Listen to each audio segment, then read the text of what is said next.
Listen to the conversation between Bob Wills, who is a foreign student advisor at a language school, and Angela Tung, who is a student, and complete the form. First, you have some time to look at questions 1 to 8 on the form now.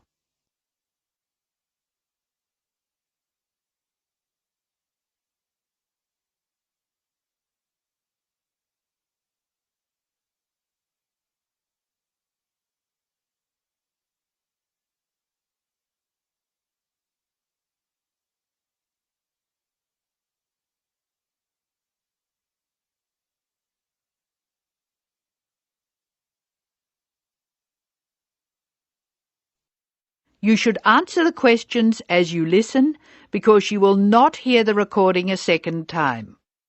Now listen carefully and answer questions 1 to 8.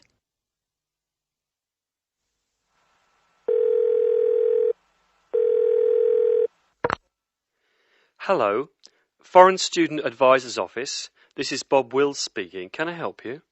It's Angela Tung here, Bob. I'd like to make a request for special leave. Can I do that over the phone? Hello, Angela. You can make that request by phone, but I'll have to fill the form out. Let me get the special leave form. OK, here it is. Tell me your student number, please. It's H for Harry, 5712. H 5712. OK.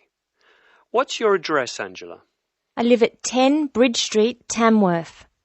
10 Bridge Street, Tamworth. And your phone number? The telephone number's 810675. Thanks. What course are you doing? I'm in the writing class. Writing. Who's your teacher this term? Mrs. Green. She spells her name like the colour. Thanks. When does your student visa expire? Let me look. July 15. July 15. OK. Which term do you want to take leave? Do you want dates? First, I have to write a term number. When do you want to take leave? In term 1. OK. Term 1. Now, can you tell me what are the exact dates? I'd like to be away May 31 to June 4. OK, I've got that. You'll miss 4 working days between May 31 and June 4. Is that right? Only 3. I'll be away over a weekend. I'll be back at my classes on June 5, so that's 3 days away. Look at questions 9 to 12.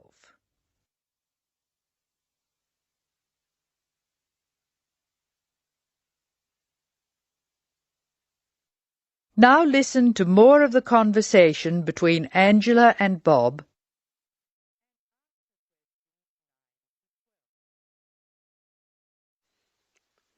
Why do you want to take leave, Angela? I'm going to visit my Aunt May. She's my mother's sister. She and her husband are my guardians while I'm here. Where do they live? About 50 kilometres from here, near Armidale. Do you have to take so long if they live nearby? My mother is coming with me. She's come for a holiday, so she wants to have some time with May. And I want to spend some time with my mother too. Aren't you going home soon? I've applied to extend my time here. I expect to go home in 12 months.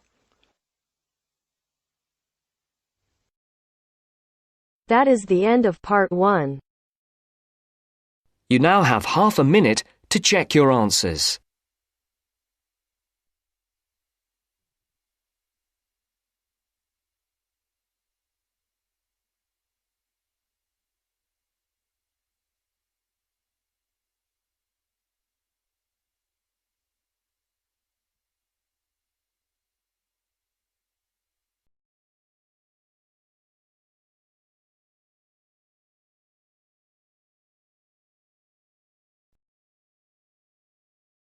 Now turns to part 2.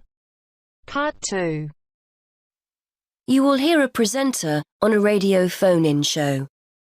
The presenter is talking to a woman who was bitten by a poisonous spider. First, you have some time to look at questions 11 to 15.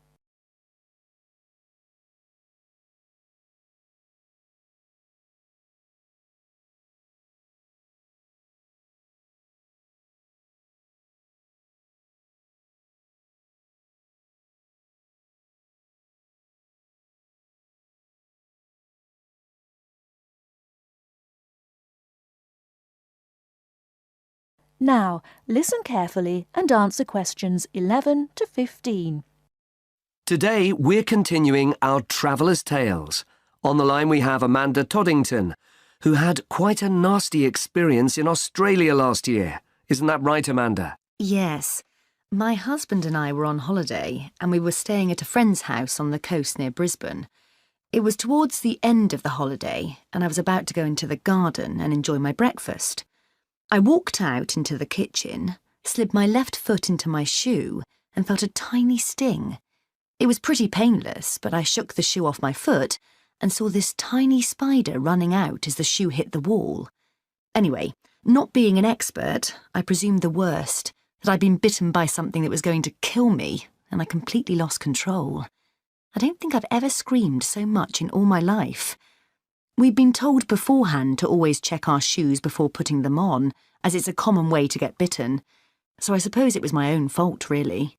So what was it that had bitten you? Tony, that's our Australian friend, he immediately asked me if I knew what had bitten me, and I pointed to the corner of the room where I'd last seen the spider. He picked up a jar and found the creature in the corner where the shoe had hit the floor. "It's a redback," he said, and he gently placed the jar over the spider. The funny thing was, we'd been talking about some of the creatures we needed to be careful of a few days previously, and as he said the name redback, the conversation came flooding back to me. In particular, the fact that the bite can be extremely painful. I've found out since that the redback is from the same family as the black widow spider, and it's the female that does the damage, which it turned out was what I'd been bitten by. You must have been absolutely petrified. You can say that again. I remember feeling quite confused. I wasn't in a great deal of pain to begin with, and yet I could see from our friends' faces that they were concerned.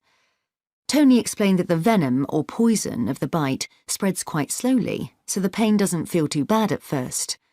Gwen, Tony's wife, brought an ice pack, and Tony held it against the bite to make it less painful. Apparently, you're not supposed to put a bandage on the area, as this can make it hurt even more. Tony tried to put my mind at rest by explaining that this was quite a common bite, that the hospital would have an antivenom, and that everything would be okay. But I was beginning to panic. We were flying back to the UK the next day, and I really didn't know what to do. Before you hear the rest of the talk, you have some time to look at questions 16 to 20.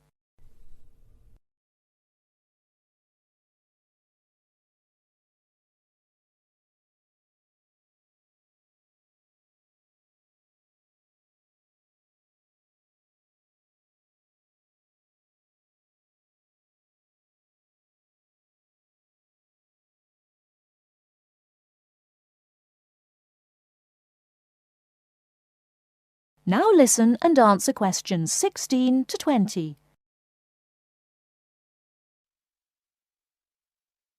So what did you do? Well, Tony phoned the doctor, who told him to check my symptoms for the next hour or two. As time went on, the pain became very intense, from my foot right up to my knee. My husband was on the internet and was reading out the possible symptoms. I wasn't feeling sick, and I hadn't yet developed a fever, but I had a terrible headache, and my foot was beginning to swell up. At this point, Tony decided to take me to the local hospital to be on the safe side. I really didn't want to go, as I had visions of being kept in for days and all our plans being spoilt. But Tony and my husband insisted. When we got to the hospital, I was relieved to see how casual everyone was when Tony explained I'd been bitten by a redback spider. They told me to take a seat and got on with their work. And did you receive any treatment? By the time I got to see a doctor, the pain was very intense indeed, and I was getting quite upset. The doctor decided to give me a dose of an antivenom, which he assured me would eventually deal with the problem. Unfortunately, he also explained that it wouldn't have an immediate effect and the symptoms might last for several days. But the story has a happy ending.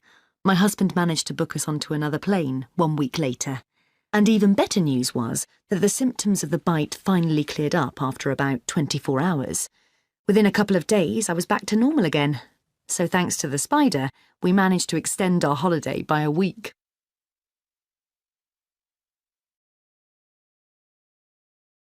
That is the end of part 2. You now have half a minute to check your answers.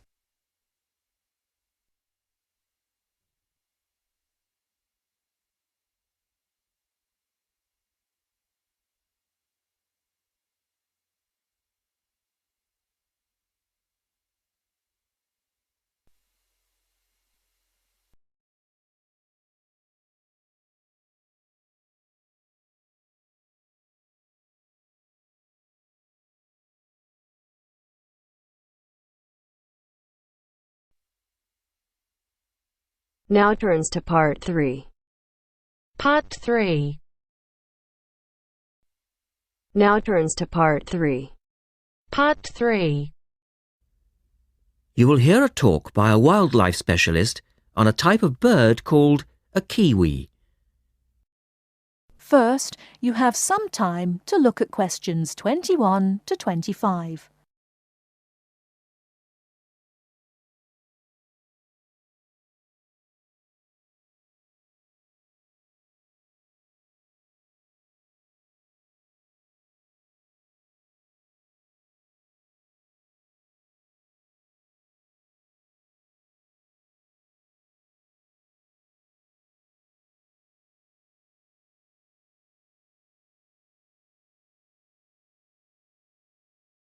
Now, listen carefully and answer questions 21 to 25.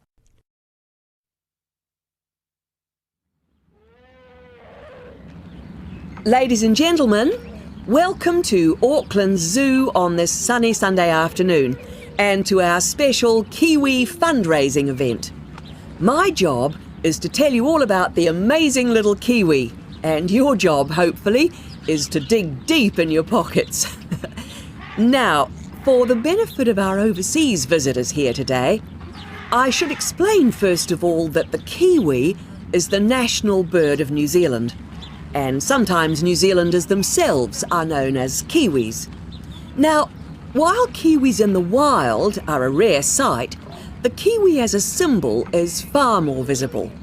Apart from being in toy stores and airport shops all over the world, you'll find them on our stamps and coins. The kiwi is the smallest member of the genus Apteryx, which also includes ostriches and emu. It gets its name from its shrill call, which sounds very much like this. Kiwi! Kiwi! Kiwis live in forests or swamps and feed on insects, worms, snails and berries. It's a nocturnal bird with limited sight, and therefore it has to rely on its very keen sense of smell to find food and to sense danger. Its nostrils are actually right on the end of its long beak, which is 1/3 of the body length. Now, here's an interesting fact. Although kiwis have wings, they serve little purpose, because the kiwi is a flightless bird. Since white settlement of the islands, kiwi numbers have dropped from 12 million to less than 70,000. And our national bird is rapidly becoming an endangered species. This is because they're being threatened by what we call introduced animals. Animals which were brought to New Zealand, such as cats and ferrets, which eat kiwi eggs and their chicks.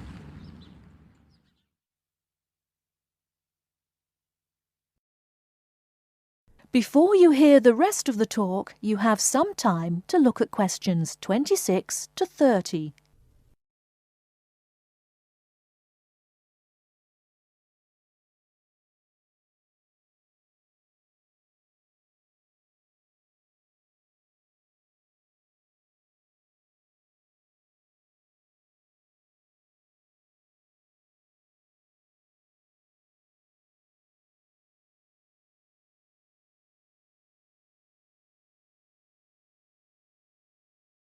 Now listen and answer questions 26 to 30. And so we have launched the Kiwi Recovery Programme in an all-out effort to save our national bird from extinction. There are 3 stages to this programme. Firstly, we have the scientific research stage. This involves research to find out more about what kiwis need to survive in the wild. Then secondly, we have the action stage. This is where we go into the field and actually put our knowledge to work. We call this putting science into practice. And then we come to the 3rd stage, the global education stage. By working with schools and groups like yourself, as well as through our award-winning Kiwi website, we are hoping to educate people about the plight of the kiwi. As part of the action stage, which I just mentioned, we've introduced Operation Nest Egg, and this is where your money will be going. It works like this. It's a 3-stage process. First of all, we go out to the kiwi's natural habitat and we collect kiwi eggs.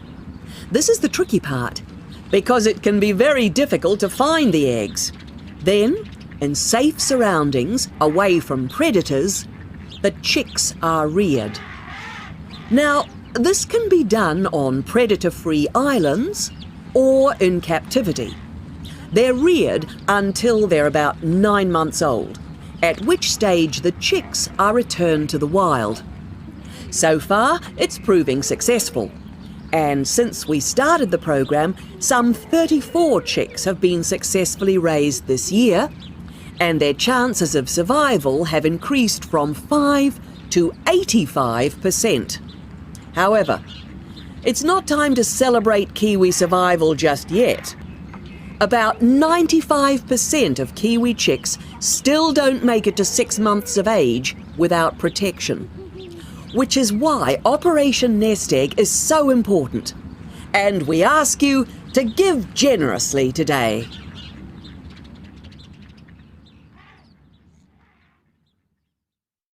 That is the end of part 3.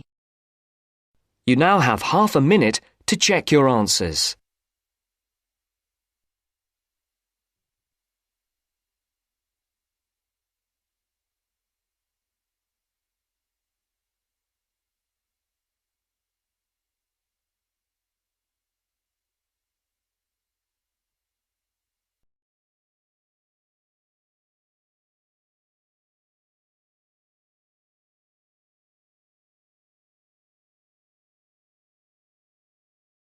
Now turns to part 4. Part 4. Listen to the last part of the lecture.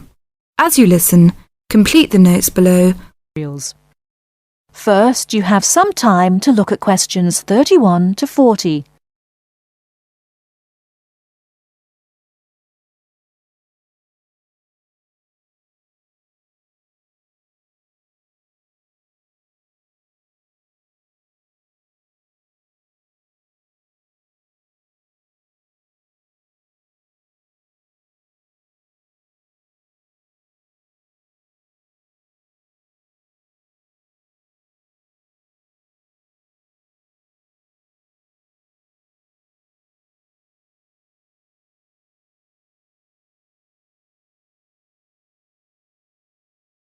Now listen carefully and answer questions 31 to 40. Last time I said that a lot of Irish people left the country and went to England, America and many other foreign countries. Today I'd like to talk about the emigration. The effects of immigration were not all bad. The immigrants experienced a lot of hardship in their new countries. There is a famous story about a park in Shanghai where Chinese and dogs were not allowed. Well, in England, until into the 1950s, signs for jobs sometimes read, "Irish need not apply." The immigrants often experienced discrimination, but they formed many organisations to look after their fellow immigrants. Many of these organisations later became very important. In America, the Irish chose politics as the way forward, and significant cities were controlled by Irish politicians. This movement reached its peak with the election of John F. Kennedy in 1960. His grandparents came from Ireland, and his election had a significant impact in Ireland, helping the process of recovery of self-confidence which we have today. Today, there are 70 million people of Irish descent living outside Ireland. In America alone, there are 40 million people, and 10 million of these people have a 100% Irish background. They carried the culture of their home country with them and adapted it to their new home. They made changes which would be unthinkable in the home country, and we often laughed at the Yankees' Irishness. In fact, any immigrant who came back to live in Ireland, often after many years, found it very difficult to fit into Irish society again. They had been changed by the experience. These immigrants have always had an interest in the old country. The American letter was a letter containing dollars sent back to one's family. More recently, President Clinton has been very influential in bringing peace to the north of Ireland. Riverdance itself was the idea of a dancer who was American, who applied American methods to traditional dancing, and the fusion was immediately popular. Modern Ireland has been able to use the disaster of the last century to learn modern marketing techniques and apply them, without at the same time losing what is distinctive about itself. Riverdance is a demonstration of that distinctiveness. That is the end of part 4. You now have half a minute to check your answers.